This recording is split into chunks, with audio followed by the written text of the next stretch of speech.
Hello students, आपका S के S E classes में स्वागत है।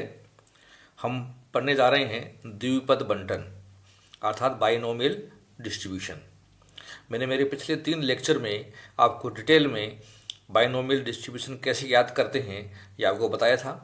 इसके पैरामीटर्स क्या क्या हैं ये आपको बताया था।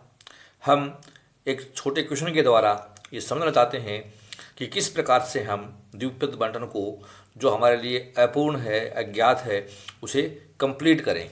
तो एक क्वेश्चन मैं आज आपके सामने ले रहा हूँ। वह द्विपद बंटन याद कीजिए जिसका माध्य 20 तथा प्रसरण 16 है। अर्थात write a complete binomial distribution having 20 as its mean and 16 as its variance. तो हमें इसे कंप्लीट बाइनोमियल डिस्ट्रीब्यूशन अर्थात द्विपद बंटन बनाना है। तो हम कैसे बनाएं ये हम आज के लेक्चर में समझना चाहते हैं। हमारे क्वेश्चन में जो सूचनाएं गिवन है मैं वो आपको बताना चाह रहा हूँ। गिवन है हमें समांतर माध्य अर्थात एक्स बार हमें दे रखा है। एक्स बार को हम एन पी भी कहते हैं। X bar equal to N p, और हमें ये दे रखा है डियर स्टूडेंट्स, ये 20 दे रखा है तो मैंने यहाँ लिख दिया 20। हमें दे रखा है प्रसरण वेरिएंस। वेरिएंस आपको पता है, वेरिएंस होता है equal to standard deviation square, और हमें ये पता है ये होता है equal to N P Q. ये equal to N P Q होता है। तो हमें ये दे रखा है 16। हमें ये 2 सूचनाएं क्वेश्चन में दे रखी है। अब हमें कैलकुलेट करना है, वो भी समझिए आप। कैलकुलेट, हमें एन ज्ञात करना है, हमें पी ज्ञात करना है, हमें क्यू भी ज्ञात करना है, और हमें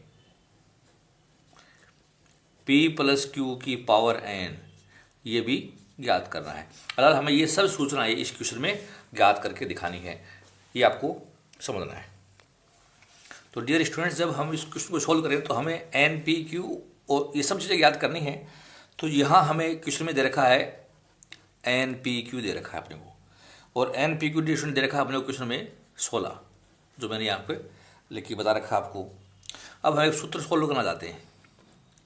एन पी क्यू दे रखा हमें, और हमारे क्वेश्चन में हमें एन पी भी दे रखा है। एन पी का मान दे रखा है 20। ये 2 सूचनाएं गिवन है। तो हम ऐसा कर रहे हैं कि एन पी क्यू में मैं एन पी का भाग दे रहा हूँ। तो देखिए एन पी क्यू है हमारे क्वेश्चन में 16, और एन पी हमारे क्वेश्चन में दे रखा है 20। ठीक है, तो 16 डिवाइडेड बाई 20 है।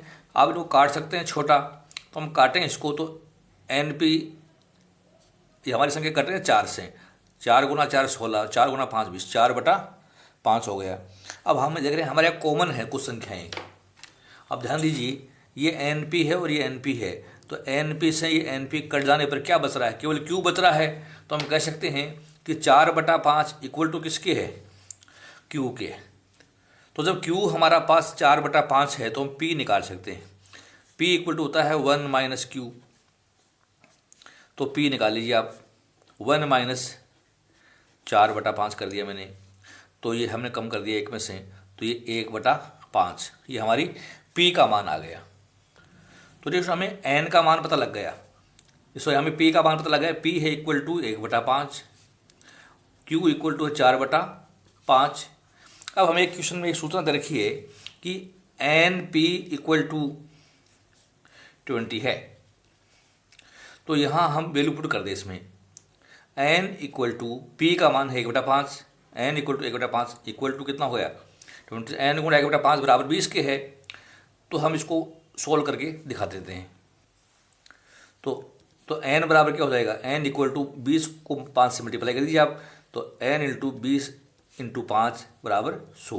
तो एन भी आ गया हमारा। तो हमारे पास सूचना देखिए, हमारे पास एन भी आ गया, हमारे पास पी भी आ गया, हमारे पास क्यू भी आ गया। अब हमारा जो मेन जो है binomial formula P plus Q की पावर एन, तो जो वैल्यू पुट करता हूँ मैं। एन हमारे क्वेश्चन में, पी हमारे क्वेश्चन में है 1/5, क्यू है 4/5, और पावर एन हमारा 100 हो गया है। अब आप समझिए अब कैसे वैल्यू निकालें। हमारे क्वेश्चन की जो सक्सेस है, हमारी सक्सेस 0 होती है, 1 होती है, या 2 होती है, 3 होती है, और यूँ करते करते ये 100 भी हो सकती है, ठीक है, कह सकते हैं हम n तक हो सकती है। तो हम हमारी प्रोबेबिलिटी कैसे निकालें ये आपको समझना है डियर स्टूडेंट्स। तो 0 की सक्सेस आपने पढ़ी है NCR P की पावर R Q की पावर n माइनस R, ये 0 के लिए है। और जब हम वैल्यू पुट करें तो n का मान 100 था, तो 100C 0, P हमारे क्वेश्चन में है 1/5 और Q है हमारे क्वेश्चन में 4/5। तो 0 की पावर 0 हो जाएगी और 4/5 की पावर 100। तो ये हमारी प्रायिकता बन जाएगी 0 के लिए, ठीक है। इसी प्रकार से 1 के लिए निकाल सकते हैं आप, 1 के लिए निकालें तो हमारी प्रायिकता ये बन जाएगी 100C1। प्रोबेबिलिटी हमारी 1/5, तो 1/5 की पावर 1, और Q है 4/5, तो 100 में से 1 घटा दो तो ये 99 ऐसे हो जाएगा। अगर आपको 2 के निकालना है तो 100C2, प्रायिकता हमारी है 1/5 की पावर 2, 4/5 की पावर 100 में 2 घटा दो 98। ऐसे आप 3 के लिए निकाल सकते हो, 3 के लिए निकालें तो 100C3 1/5 की पावर 3 और 4/5 की पावर 97। और हम ऐसे 100 के लिए भी निकाल सकते हैं। 100 के लिए निकालें तो 100C100 NCR बराबर हो गया 1/5 की पावर 100 और 4/5 की पावर n माइनस R 0 होता है।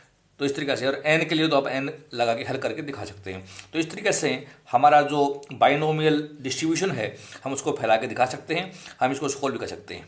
मैंने आपको ये भी बताया था कि बाइनोमियल डिस्ट्रीब्यूशन में n का मान यदि 10 तक होता है तो हम आसानी से हल कर लेते हैं, और जैसे जैसे n का मान बढ़ जाएगा, जैसे हमारे इक्वेशन में n का मान 100 है तो इसको सोल्व करना थोड़ा जटिल हो जाता है। तो ये अपने को विशेष रूप से ध्यान रखना है। तो 100C0 को आप जब हल करें तो आपको पता है कि हमारा कॉम्बिनेशन है, और कॉम्बिनेशन से हल करके दिखाते हैं इनको। तो जैसे मैं एक आपको सोल्व करके बता रहा हूँ, तो कॉम्बिनेशन हल करें तो 100 फैक्टोरियल n माइनस R, ये भी 100 फैक्टोरियल 0 फैक्टोरियल। देखिए 100 कट गया तो इसका मान 1 आया, तो हमारी संभावित प्रायिकता क्या होगी, 1 तो रहेगी 1 गुना 1/5 की पावर 0 है तो ये भी 1 ही रहेगी, और गुना 4/5 की पावर 100। तो डियर स्टूडेंट्स ये एक बहुत बड़ी संख्या है जो हम यहाँ कैलकुलेट करेंगे तो ये बहुत बड़ी संख्या नज़र आएगी आपको। तो हमें यहाँ लिख रहा हूँ, तो ये हमारा factorial 100 factorial n minus R, ये किया तो ये भी 100 फैक्टोरियल 0 फैक्टोरियल 1/5 की पावर 0 1 होती है, 4/5 की पावर 100 तो 100। तो ऐसे ही हम इनको भी अलग अलग हल करके दिखा सकते हैं, और हमारा द्विपद बंटन का विस्तार करके हम दिखा सकते हैं। आपको इस सवाल में अगर ये कह दे बताइए कि परमाप विचलन क्या होगा, तो हम स्टैंडर्ड डेविएशन निकाल सकते हैं NPQ का रूट, और हमारे सवाल में NPQ दे रखा है 6 का रूट कर दीजिए तो स्टैंडर्ड डेविएशन इक्वल टू 4। तो हमें स्टैंडर्ड डेविएशन का पता लग गया कि 4 है, n हमारा 100 है, हमारी प्रोबेबिलिटी 1/5 है, Q का मान 4/5 है, और विस्तारित रूप से इस प्रकार से हम इसको हल करके दिखा सकते हैं। तो ये था हमारा द्विपद बंटन का एक छोटा क्वेश्चन, जिसके आधार पर हम माध्य व प्रसरण से बंटन कैसे बनाएं ये मैंने आज के लेक्चर में आपको सिखाया। एग्जामिनेशन में ऐसे सवाल कई बार आपसे पूछ लेते हैं, तो आपको ये अच्छी तरीके से आने चाहिए। आप इस प्रकार के क्वेश्चंस की प्रैक्टिस कीजिए। आपको लेक्चर पसंद आया तो इसको आप लाइक कीजिए और अपने मित्रों में इसको अधिक से अधिक शेयर कीजिए। लेक्चर ध्यान से सुनना इसके लिए बहुत बहुत धन्यवाद। Thank you so much.